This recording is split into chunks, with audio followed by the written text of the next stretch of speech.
और ये आपका सातित्व ही तो है। ये मेरी जीजियों, कोई भी घर में त्योहार आता है तो सबसे पहले पति कोई तैयारी नहीं करता, घर का बेटा कोई तैयारी नहीं करता, घर की बेटी, घर की माँ, घर की स्त्री, घर की सास, घर की बूढ़ी माँ, घर की बहुएं, बेटियां तैयारी करती हैं। सात्विकता है। विष्णु पुराण कहती है गौ माता और दूसरी सती नारी जब तक पृथ्वी पर है, जब तक गौ माता और सती नारी जब तक पृथ्वी पर है, तब तक ये पूरा ब्रह्मांड श्रेष्ठता में चल रहा है और कोई भूखा नहीं रह सकता, कोई भूखा नहीं रह सकता, वो श्रेष्ठता में भूखा नहीं। शिव कथा कह रही है, भगवान शंकर का संवाद कर रहा है, शिव महापुराण की कथा कर रही है। मन को साफ रखिए, मन को पवित्र रखिए। और तुम आना भोले बाबा, तुम आना भोले बाबा, मेरे मकान में तेरा डमरू डम डम बाजे सारे जहां में। भगवान शंकर कौन से मकान में आप बुला रहे हो? भगवान शिव को किस मकान में निमंत्रण दे रहे हो? तो शिव महापुराण की कथा कहती है ये गारे का, ईंट का, सीमेंट का, लोहे का बना मकान नहीं। हम किस मकान में? तो कहा मेरे मन के मकान में। तुम आना भोले बाबा, मेरे मकान में तेरा डमरू डम डम बाजे सारे जहान में। बाबा मेरे मन के मकान में आप आना। और किसको लेके आना? तुम गणपति को लाना, संग रिद्धि सिद्धि लाना, मेरे मकान में तेरा डमरू डम डम बाजे सारे जहां। आप गणपति मतलब बुद्धि को लेकर मेरे हृदय में प्रवेश करना, आप रिद्धि सिद्धि मतलब संस्कारों को लेकर मेरे हृदय में प्रवेश करना। ये मेरा मन रूपी जो मंदिर है, मकान है, इसके अंदर आप प्रवेश करें, इसके अंदर।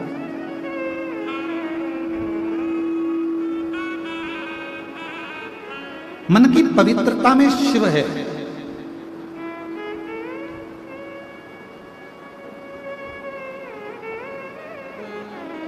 एक कितना सुंदर चरित्र आता है।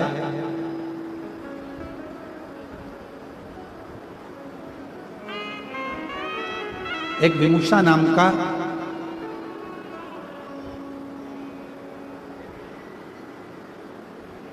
साधारण सा एक मानव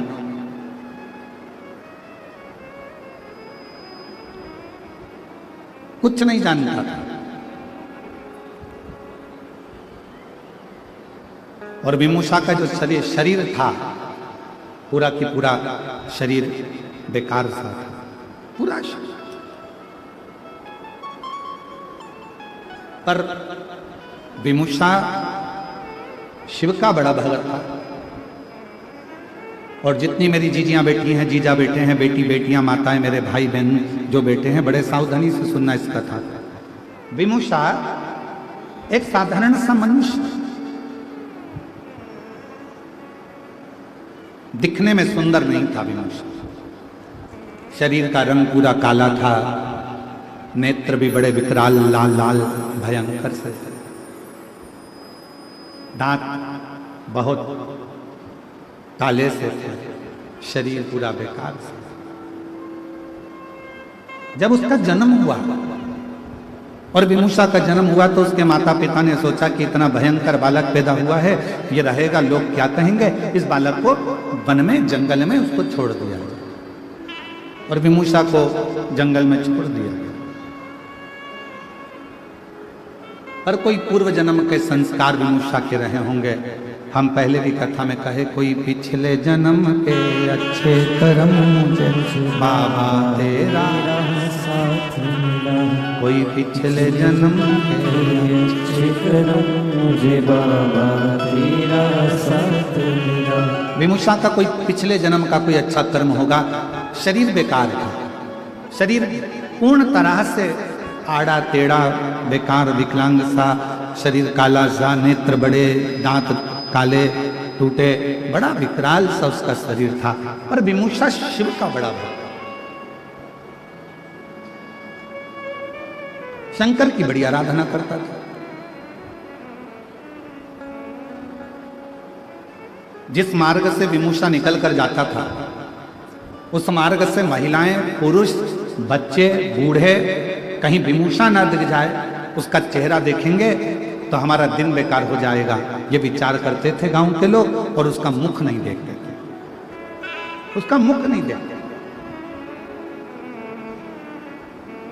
पर आज के जमाने के लोगों को समझाए कौन कि उस भगवान ने जिस जिसको पृथ्वी पर जन्मा है, चाहे वो बेटा हो, चाहे वो बेटी हो, चाहे वो गोरा हो, चाहे वो काला हो, चाहे वो कैसा भी हो, जिस जिसको परमात्मा ने जन्म दिया वो कभी भी बेकार नहीं हो सकता। वो मेरे परमात्मा की भूमि पर रहा है, कैलाश बाबा की, शंकर जी की इस मृत्यु लोक में निवास कर रहा है, तो वो बेकार नहीं हो सकता। ये दुनिया की सोच है कि वो बेकार है।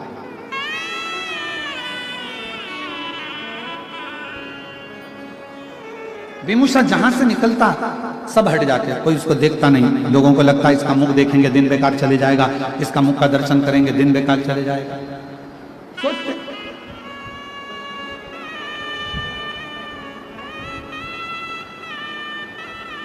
और ऐसा हुआ है। एक नगर में एक राजा रहता था, उसका मालूम पड़ा हमारे नगर में एक व्यक्ति रहता है, बड़ा खोड़ला है, जिसके मुंह का दर्शन कर लो तो सुबह से भोजन नहीं मिलता। राजा ने कहा ऐसा हो ही नहीं सकता। राजा ने उस व्यक्ति को बुलाया, सभा में सवेरे उसका मुंह का दर्शन करा। दिन भर राजा व्यस्त रहा, भोजन नहीं कर पाया, शाम हो गई। राजा से रानी ने कहा कि आज तो तुमने सुबह से खाना तक नहीं खाया, भोजन तक नहीं करा। राजा बोला उस खोड़ले का दर्शन किया था ना, इसलिए मेरे को खाना नहीं मिला, लोग सही कहते हैं। राजा ने उस व्यक्ति को बुलाया और फांसी की सजा दे दी। जैसे ही फांसी की सजा दी वैसे वो हंसने लगा। राजा ने पूछा तुम्हें फांसी की सजा मिली है और तुम हंस रहे हो? राजा ने जैसे ही पूछा तो उस व्यक्ति ने कहा महाराज तुम मुझे फांसी की सजा इसलिए दे रहे हो क्योंकि मेरा सुबह से मुंह देखा तो तुम्हें भोजन नहीं मिला। तुम कहते हो कि मैं खोड़ला हूं, पर सत्य मायने में तो राजा तेरे से बड़ा कोई खोड़ला नहीं होगा कि तेरा सुबह से मुंह देखा तो मुझे आज फांसी की सजा मिल रही है। मुझे आज फांसी की सजा मिल रही है, ये तेरे ऊपर निर्भर करता है, हमारी बुद्धि पर निर्भर करता है, हम किसको क्या कह रहे हैं, हम किसमें क्या देख रहे हैं। विमुषा शिवजी का भक्त था, पर बच्चे उसके पास नहीं जाते, स्त्रियां उसका मुंह नहीं देखती, गांव के लोग उसको नहीं देखते। जिस मार्ग से विमुषा निकल कर जाता उस मार्ग को लोग खाली कर देते, फिर भी विमुषा आनंद में रहते। हम तो बाबा के भरोसे चलते हैं, हम तो बाबा के भरोसे चलते हैं। ये दुनिया वाले जलते हैं, ये दुनिया वाले जलते हैं, डमरू वाले भरोसे चलते हैं, काशी वाले के भरोसे चलते हैं, ओ गणदानी के भरोसे चलते हैं। विमुषा जिस मार्ग से निकलता लोग रास्ता छोड़ देते, मुख नहीं देखते, गांव के लोग बड़ा आश्चर्य करते, विमुषा की ओर कोई जाता नहीं। अब जरा विचार करना, इतना गंदा रहने वाला, इतना गंदा दिखने वाला विमुषा शिव जी के मंदिर में सेवा करता, आनंद में उसका शरीर कई जगह से आड़ा टेढ़ा था, फिर भी शंकर की आराधना करता। और एक दिन ऐसा आया कि मेरे देव अधिदेव महादेव प्रसन्न होकर उसके सामने खड़े हो गए। खड़े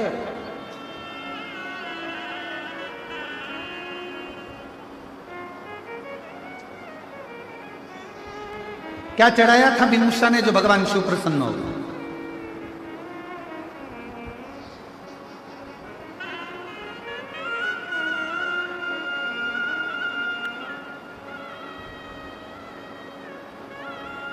अरहर की पत्तियां। क्या चढ़ाया था? जम के बोलो जरा। अरहर की पत्ती।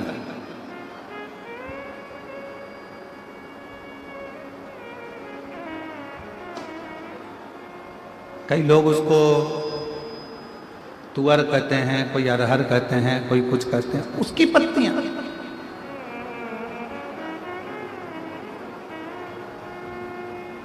और निवेदन है, कई लोग कथा सुनेंगे तो बैठकर हो सकता है कि कथा में से कुछ ना कुछ छांटें और कहें, आप बताओ गुरुजी ने कह दिया कि अरहर की पत्ती भी शिव जी पे चढ़ती है। तो हमारा निवेदन है, पहले एक बार शिव महापुराण को जरूर पढ़ना। पृष्ठ संख्या गीता प्रेस गोरखपुर की शिव पुराण का 123वें नंबर का प्रश्न निकालना और उसमें पढ़ना। विदिशा की कथा कि अरहर की पत्ती का कितना महत्व है। कुछ नहीं मिला उसको, विदिशा को कुछ भी प्राप्त नहीं मिला। अरहर की पत्तियों को तोड़कर भगवान शंकर का श्रृंगार कर रहा है, शिव का श्रृंगार। और कितना भोला है मेरा शंकर। ए मेरी जीजियों, तुम्हारे पास चढ़ाने के लिए बेलपत्र नहीं है, आग का पुष्प नहीं है, धतूरा नहीं है, तुम्हारे पास कनेर का फूल नहीं है, तुम्हारे पास जल नहीं है, तुम्हारे पास कोई वस्तु नहीं है, तो शिव महापुराण की कथा कहती है, मंदिर जाते समय रास्ते में कोई पौधा, कोई पेड़ मिल जाए तो उसकी भी पत्ती तोड़कर तुम शंकर जी को चढ़ाओगे तो भी शिव प्रसन्न हो जाता है, मेरा औघड़दानी प्रसन्न हो जाता है। मेरे शंकर भगवान को प्रसन्न करना बहुत सरल है। भगवान शंकर को प्रसन्न करने के लिए कोई कह रहा है धतूरा जरूर होना चाहिए, ये फूल जरूर होना चाहिए, बेलपत्र जरूर होना चाहिए। और कई लोग सुबह सुबह प्रदोष के आप गूगल सर्च करोगे तो ऊपर लिखा हुआ जाता है, ये मत चढ़ा देना, शंकर जी रुष्ट हो जाएंगे। शिव महापुराण की कथा तो यह कहती है कि चोर चोरी करने गया, चढ़ाने को तो जान दो, वो खुद ही चढ़ गया। शंकर जी रुष्ट हुए क्या? जम के बोलो जरा। चोर खुद चोरी करने गया, शिव जी के ऊपर चढ़ गया, शंकर भगवान प्रसन्न होकर उसको वर प्रदान कर दिया और उस चोर को कुबेर बना दिया। जरा विचार करिए, लोग कहते हैं ये मत चढ़ा देना, शिव जी नाराज हो जाएंगे, ये मत चढ़ा, शंकर जी की पूजन में ये भूल मत कर देना। सवेरे से गूगल आकर मोबाइल खोलते से ऊपर ही लाइन लिखी हुई जाती है, ये मत करना, आज प्रदोष का दिन है, शिवरात्रि का दिन है, सोमवार का दिन है, सावन का महीना है, ये करोगे तो भगवान रुष्ट हो जाएंगे। मेरा शंकर भगवान कभी रुष्ट नहीं होता। अपनी औलाद से माँ बाप कभी बहुत देर तक रूठे नहीं रहते, वो तो गले लगा लेते हैं, स्नेह करते हैं, आनंद करते हैं।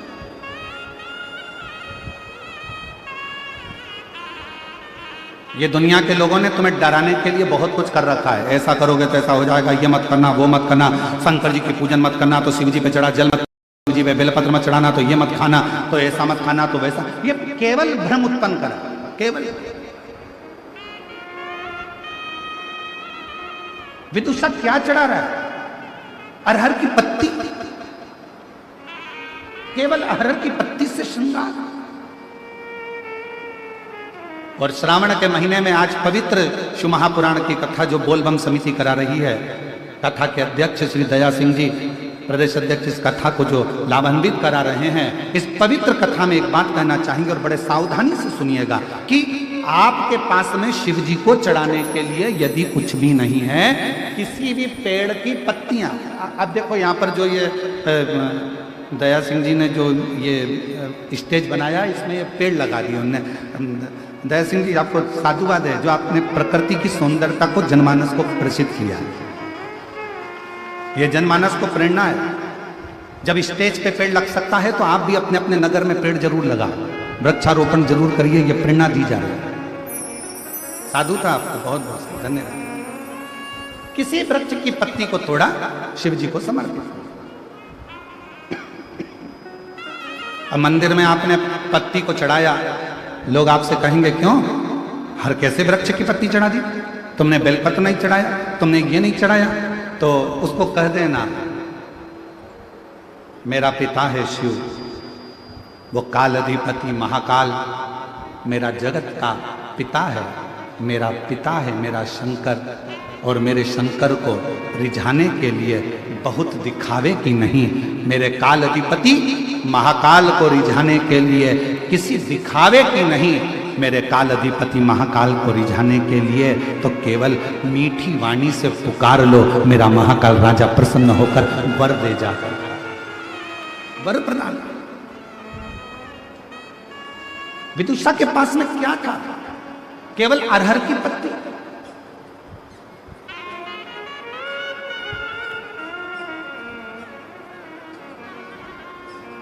एक बेल पत्र में लाया, चरणों में तेरे अर्पण के लिए।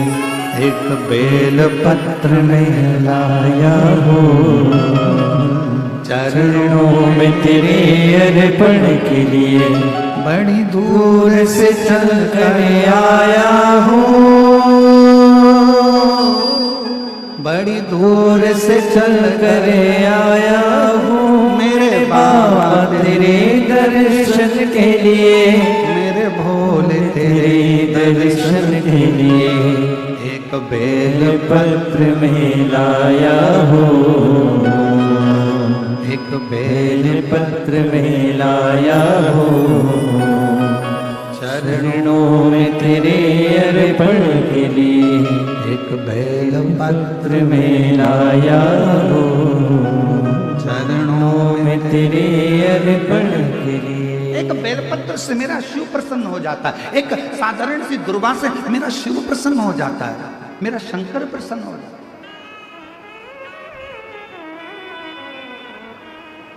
और कितना, एक बहन ने पत्र में लिखा है,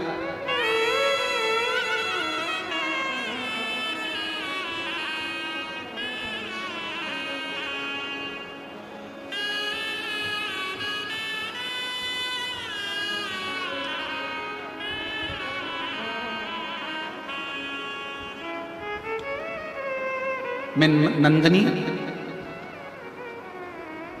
मेश्राम, पति देव कुमार मेश्राम, ग्राम रानी तराई, तहसील पाटन, जिला दुर्ग, छत्तीसगढ़ की निवासी हूँ। कहीं बैठी हो तो हाथ हिला सकते हैं, आप ही हैं। बच्चे आए हों तो उनको ला सकते हैं, ले आए। मेरी शादी को 12 वर्ष हो गए थे, संतान का सुख नहीं था। डॉक्टरों को दिखाया तो डॉक्टरों के हिसाब से इलाज तो बहुत चला पर औलाद की प्राप्ति नहीं। तब आपकी कथा के माध्यम से टीवी पर सुना था, सावन के महीने में जब कावड़ यात्रा आए, सीहोर की अगर कावड़ भरने के लिए आओ और तुम्हारे यहाँ यदि औलाद ना हो, और प्रदोष के दिन की कावड़ अगर सीहोर की तुम भरने के लिए आओ, तो अपनी गोदी में थोड़ा सा धान चावल गोदी में बांध लाना, और उस गोदी में बंधे हुए चावल को जब प्रदोष के दिन, और वो कावड़ फिर भरा रही है 6 अगस्त को, प्रदोष के दिन जब आप कावड़ भरने सीहोर आओ, सीवन माँ का जल भरो, तो अपनी झोली में गोदी में चावल डाल लाना, और वो चावल गोदी में रहने देना। कावड़ लेकर कुबेर भंडारी के यहाँ जाके चढ़ाना, बाद में हाथ में चावल लेकर अपने मन की कामना कर कर कुबेरेश्वर बाबा को वो 2 दाने 4 दाने धान के दे देना, और वंश की वृद्धि उससे होती है। हम फिर कहें, फिर मौका मिल रहा है 6 अगस्त को कावड़ के दिन, प्रदोष के दिन की कावड़ सुबह 9 बजे फिर भराएगी सीवन नदी से, सीहोर से। गुरुदेव, हम नहीं जानते थे कि कावड़ का इतना महत्व होता है। हमने पशुपति व्रत करे, सोमवार का व्रत करा, डॉक्टरों से भी दिखवाया पर कोई योग नहीं सामने आया। सफेद आंकड़े की जड़ का प्रयोग करा, फिर हम बाबा को कावड़ चढ़ाए और धान का गोदी में लेकर प्रयोग करा। गुरुदेव, बाबा की ऐसी कृपा हो गई। मेरी पत्नी ने मुझसे कहा था कि थोड़ा सा चावल लेकर चलना। हम बाबा की कृपा से बाबा को 2 दाने चावल के हमने क्या समर्पित करे। मेरे बाबा ने 15/10/2024 को मेरे घर में 2 पुत्र रत्न की प्राप्ति हो गई। मैं बाबा को यहाँ प्रणाम करने के लिए, एक नहीं, मेरे बाबा ने मुझे 2 दिए। अब अगला पत्र देखिए। मेरा नाम अनीता नेताम, पति अरुण नेताम, शिवपुरी जामुल का निवासी हूँ। गुरुजी, मैं भोलेनाथ जी का क्या वर्णन करूँ। हमारे घर में 12 साल तक, पत्र को आप लोग LED पर पढ़ सकते हैं, 12 साल तक संतान का सुख नहीं था। एक दिन हमारे पड़ोस वाली दीदी ने आपकी कथा के बारे में बताया। तब से मैं आपका शिव कथा सुनना शुरू किया। सफेद आंकड़े की जड़ का प्रयोग करा, 3 बार पशुपति व्रत किया, पर भी लाभ नहीं मिला। तब गुरुजी थोड़ा मेरा विश्वास डगमगा गया। फिर भी मैंने भोलेनाथ की चौखट नहीं छोड़ी। गुरुजी, आप कथा में हर बार कहते हो कि भोलेनाथ पर विश्वास हमेशा रखना। गुरुजी, मैं रोज शिवालय जाती हूँ, शिवालय को झाड़ू पोछा और छोटी छोटी उपाय करती हूँ। फिर आपने कहा सावन में कावड़ यात्रा वाला जो उपाय बताया था कि अपने झोली में धान रखकर संतान की कामना कर कर सीहोर की कावड़ भरना। हमने वही किया और बाबा की कृपा से ऐसी बाबा ने कृपा कर दी कि 12 साल के बाद मेरे घर संतान की प्राप्ति हो गई। मैं बाबा को यहाँ प्रणाम करने के लिए आया। ये शिव तत्व है। और लुटा दिया भंडार काशी वाले ने, कर दिया माला माल काशी वाले। जो जैसी भावना लाया वो वैसा ही फल पाया। जो जैसी भावना लाया वो वैसा ही फल पाया। नहीं खाली उसे लौटाया वो मन ही मन हर्षाया। और कर दिया माला माल काशी वाले ने, लुटा दिया भंडार काशी वाले ने। लुटा दिया भंडार काशी वाले ने, कर दिया माला माल काशी वाले। जो जिस कामना से आया, झोली पसार कर जिसने उसको नमन कर कर प्रणाम कर कर अपने दिल की बात उस देव अधिदेव महादेव से कह दी, उसने झोली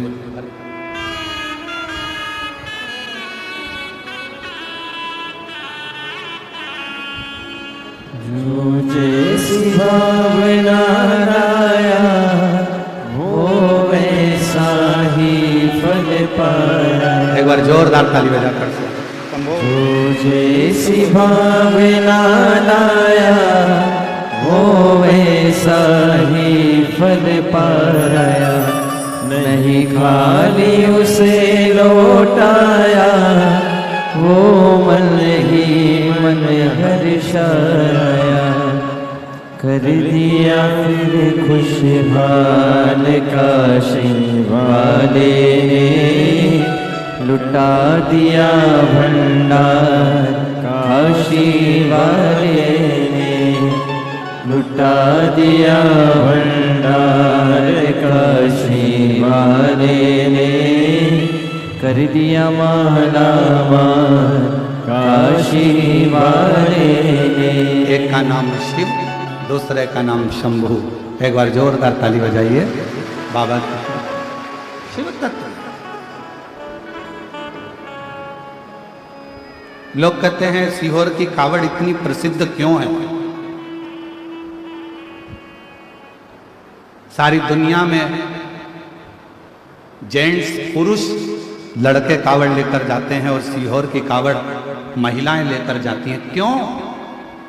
कई माताएं अपनी झोली पसार कर धान गोदी में डालकर, जिनके यहाँ 15-15, 20-20 साल तक औलाद नहीं होती, वो भी कमर में खोस कर 2 दाने चावल के रखकर कंधे पर कावड़ लेकर प्रदोष के दिन कावड़ भरने के लिए चलती हैं और पति के साथ कदम से कदम मिलाकर आनंद के साथ दोनों चलते चलते बाबा को कावड़ चढ़ाते हैं और बाद में वही चावल का दाना कुबेरेश्वर बाबा पर देते हैं। मेरा बाबा उसकी झोली भर देता है। संतान दे संतान। इतना महत्व कुबेरेश्वर बाबा की कावड़ का है, इतना एक विश्वास, एक भरोसा, एक दृढ़ता। क्या नाम है?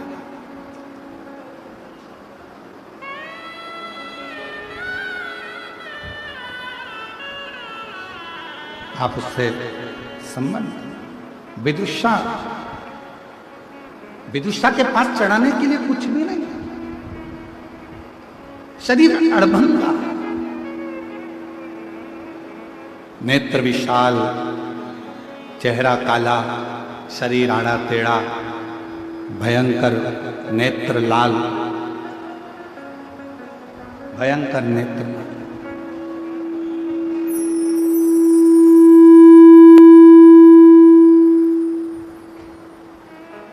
उसके पास देने के लिए कुछ नहीं, बस अरहर की पत्ती को तोड़ कर लिया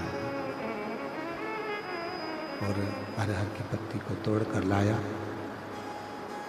अरहर की पत्ती को तोड़ कर लेकर आया। शिव जी का श्रृंगार कर दिया उसने, भगवान शंकर का श्रृंगार। जो हो, मंदिर जा रहे हो, शंकर जी के मंदिर पहुंच रहे हो, शंकर के मंदिर जा रहे हो, भगवान के मंदिर जा रहे हो, मंदिर पहुंच रहे हो, नहीं है कुछ भी चढ़ाने को, तुम्हारे पास में कुछ भी नहीं है, दिल से आप श्री शिवाय नमस्तुभ्यम कहकर जो वृक्ष की पत्ती है उसको तोड़कर, वृक्ष की पत्तियों को तोड़कर भगवान शंकर को समर्पित कर।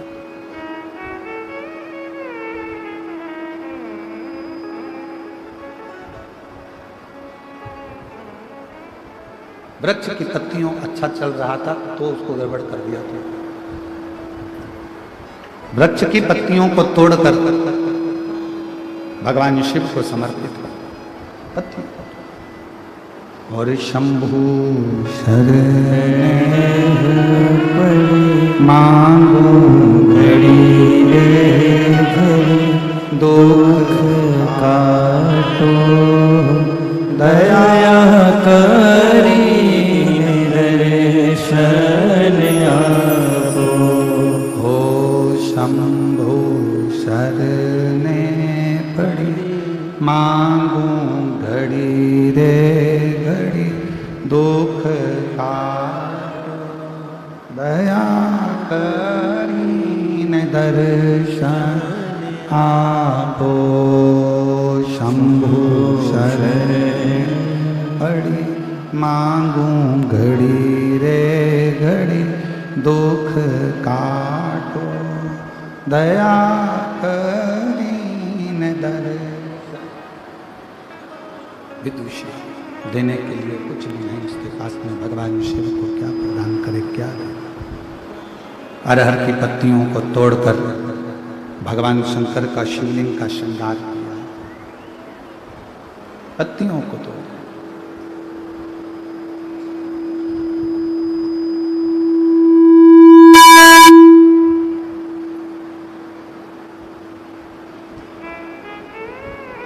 क्या दें भगवान शिव को, क्या प्रदान करें भगवान शंकर को, क्या दें, क्या प्रदान करें, क्या दिया जाए भगवान शिव को, क्या प्रदान किया जाए। शिव पुराण कहती है जो दिल से दे दोगे, जो दिल से प्रदान कर दोगे, जो भी मन से भगवान शिव को आप दोगे भगवान उसको स्वीकार कर लेगा। जो भी आप दिल से भगवान शिव को दोगे शिव उसको स्वीकार कर लेगा, शिव स्वीकार कर।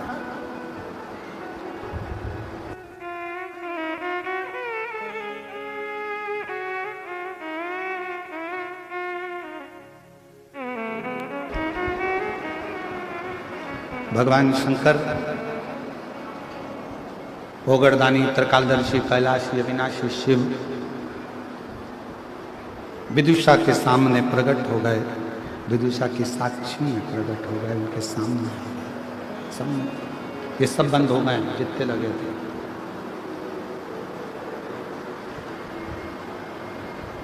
विदुषा की साक्षी में भगवान शिव प्रकट हो गए। सब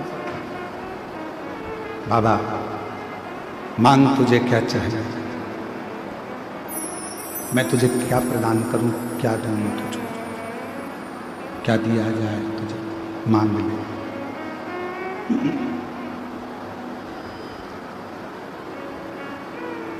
मैं तुझे क्या दूं। विदुषा ने देखा भगवान शिव को, भगवान शंकर को, केवल शिव के स्वरूप को देख रहा है, केवल भगवान शंकर के स्वरूप को निहार रहा है, स्तुप्त खड़ा है और भगवान शंकर का स्वरूप देख रहा है। केवल भगवान शिव का स्वरूप